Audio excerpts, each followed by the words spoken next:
So now let's move on to the sexiest topic, taxation. Ziggity! Ziggity, no. So could you please outline your ideal taxation policy?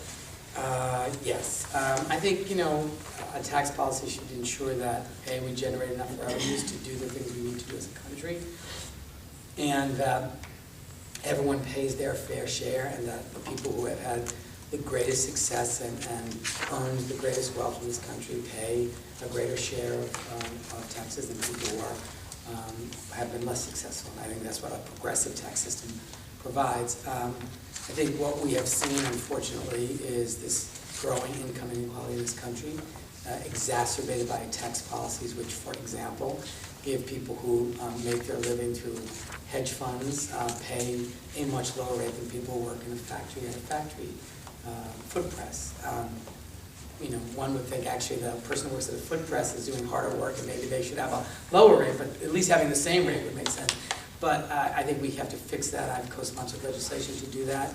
I've supported the whole time I've been there, allowing the Bush tax cuts to expire for the wealthiest Americans. So I think we want a tax code that generates enough revenues for us to provide the things that we need to provide as a country, but that's really progressive and that gives that treats income the way income should be treated for all Americans. It doesn't give people who make money in that way through hedge funds and financial services more favorably than people who do other kinds of work.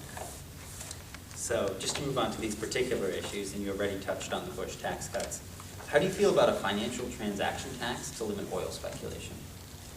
I think it's a great idea. And I've co-sponsored two bills that will address this issue of oil speculation. It's a huge problem. Some people estimate that it contributes about 15% of the costs at the pump. If I get this right, it was historically the case that 80% of the market were people who were actually taking delivery of oil, and 20% were speculators.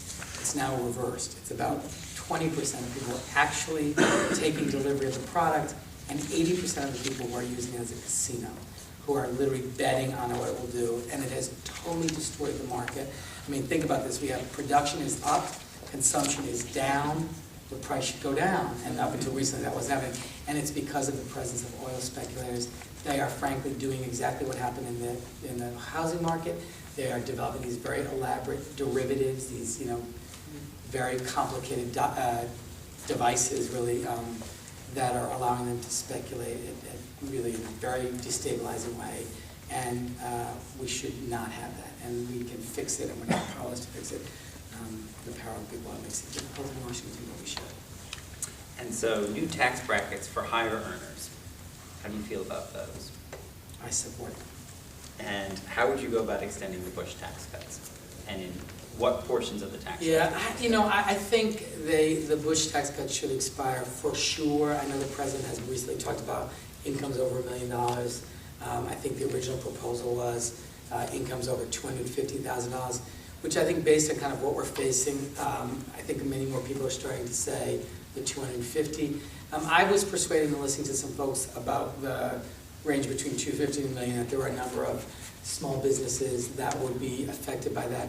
I don't know the amount that difference that we lose in revenue between the 250 and the $1 million. I'd like to know that. I think it's not a lot, so I think you could avoid a lot of opposition in terms of getting it passed if it were the $1 million. I think probably the 250 is the right point. I think some of the, I haven't looked at the data recently, but some of the data about the impact on small businesses is fair, and I think we need to look at it. But for sure, that top 2%, wherever that gets us, I think is the right mark.